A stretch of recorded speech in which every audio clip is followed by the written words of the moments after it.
नमस्कार, आप सभी दर्शकों का लाइव इंडिया हर पल में स्वागत है। मैं हूं आपके साथ पूजा दुबे। पंचायत सचिवालय स्वयं सेवक संघ पिछले 106 दिनों से राजभवन के सामने धरना दे रहे हैं। इन 106 दिनों में पंचायत सचिवालय स्वयं सेवक कर्मियों ने विधानसभा, मुख्यमंत्री हेमंत सोरेन के आवास और झारखंड मंत्रालय का घेराव भी किया, लेकिन उसका उन्हें कोई फायदा नहीं मिला। झारखंड विधानसभा के मानसून सत्र में कई विधायकों ने पंचायत सचिवालय संघ सेवक को लेकर सवाल भी सदन के अंदर उठाया, मगर उसका भी उन्हें कोई फायदा नहीं मिला। मुख्यमंत्री से भी इन्हें सिर्फ और सिर्फ आश्वासन ही मिला और आश्वासन पर भरोसा करते हुए 106 दिन हो गए। वहीं इस मामले को लेकर के बड़कागांव विधायक अंबा प्रसाद ने 18 अक्टूबर को हेमंत सोरेन से मुलाकात कर पंचायत सचिवालय स्वयं सेवक संघ की मांगों से सीएम को अवगत कराया, जिसके बाद पंचायत सचिवालय स्वयं सेवक संघ के कर्मियों ने विधायक का आभार जताया और कहा कि आश्वासन से कुछ नहीं होना है, हमें न्याय चाहिए और जब तक हमें न्याय नहीं मिलता है तब तक हम आंदोलन करते रहेंगे।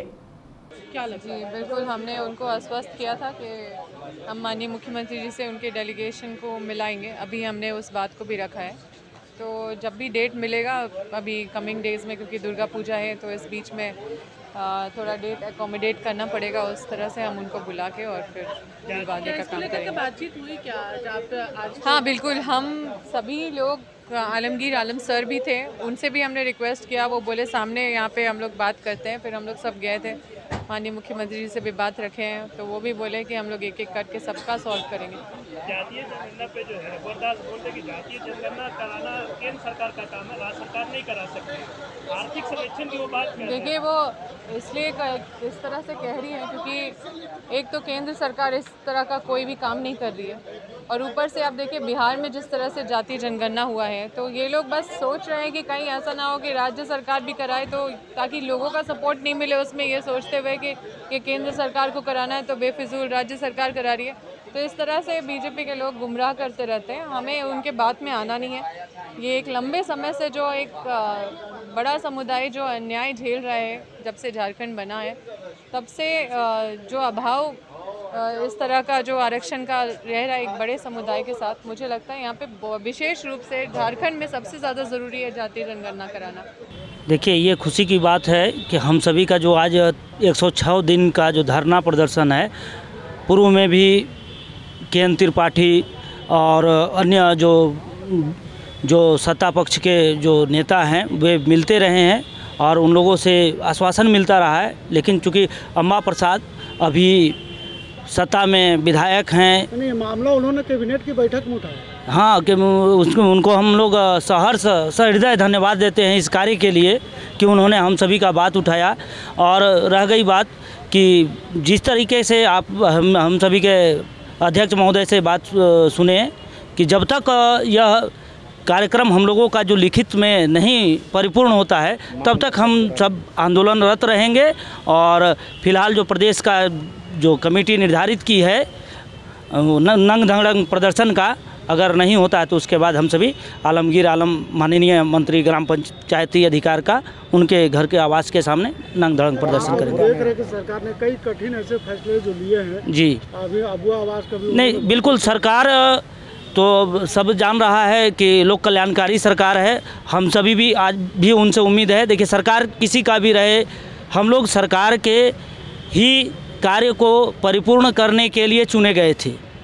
हम लोग न बीजेपी के हैं न अति के हैं, किसी के पार्टी के रहे, हम लोग जो हैं वो कार्य करने के लिए, ग्राम के विकास के लिए, ग्राम पंचायत को मजबूत करने के लिए चुने गए थे। तो मैं ऐसा समझता हूं कि झारखंड सरकार वर्तमान माननीय हेमंत सोरेन जी इस विषय में ये हम लोगों के लिए बढ़िया सोच रखते हैं और हम लोगों के लिए बढ़िया कार्य करेंगे। देखिए, बहुत बहुत धन्यवाद करते हैं माननीय विधायक श्री अंबा प्रसाद जी को। और उन्होंने हम लोगों का धरना स्थल पर भी आए थे और काफ़ी समर्थन किया और हम लोगों के प्रति दुख भी जताई कि आप लोग पर्व ऐसा माहौल में इतना दिन से आप लोग आंदोलन कर रहे हैं।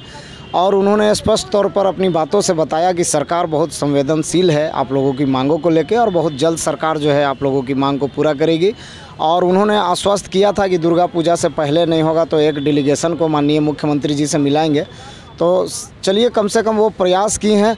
अगर दुर्गा पूजा से पहले माननीय मुख्यमंत्री से कम डेलीगेशन का मुलाकात हो जाता है तो कम से कम पर्व जो है हम लोग खुशी खुशी मनाएंगे और इसके लिए सरकार को धन्यवाद करेंगे कि कम से कम एक मुलाकात हो जाए। और आंदोलन तो मेरा चलता रहेगा जब तक कि सरकार फुल एंड फाइनल जो है लिखित तौर पे हम लोगों को मांग पत्र नहीं देती है, हम लोग का मांग नहीं मानती, तब तक हम आंदोलन चलता रहेगा। लेकिन एक विधायक का पहली तौर से विभागीय मंत्री और मुख्यमंत्री को आपके समझ कहना क्या संदेश है? इसके लिए हम सभी बहुत आभारी हैं और मुझे विश्वास है कि ये सरकार सबका दुख को समझ रही है, सबका मांगों को पूरा कर रही है और हम लोग भी इसी उम्मीद और इसी विश्वास के साथ इस सरकार के ऊपर भरोसा किए हुए हैं और पूर्ण विश्वास है कि ये सरकार हम लोगों का भविष्य को उज्जवल करेगी और हम लोगों के प्रति जो है सरकार संवेदनशील है, हम लोगों की मांगों को पूरा करेगी। हम लोग आश्वस्त हैं कि ये सरकार ही कर पाएगी। क्या लगता है अगर आपकी मांग पूरी नहीं होती है दशहरा के बाद तो आंदोलन क्या रूप लेगा? देखिए, अगर सरकार के द्वारा बोलने के बाद अगर मांग पूरा नहीं होती है तो फिर ये तो कहीं ना कहीं आश्वासन जो रहेगा उसके प्रति हम लोग फिर जो आक्रोश रूप से आंदोलन करेंगे, जिसमें माननीय ग्रामीण विकास मंत्री के आवास के बाहर में नंग धड़ंग प्रदर्शन होना तय है। ये कमेटी पहले ही तय कर दी है कि अगर दुर्गा पूजा के बाद सरकार के द्वारा हम लोगों का मांगों पर ठोस पहल नहीं किया जाता है तो ये निर्णय हम लोग लिए हैं, हम लोग नंग धड़ंग प्रदर्शन करेंगे। फिलहाल इस खबर में हमारे साथ इतना ही। देखते रहिए लाइव इंडिया हर पल। नमस्कार।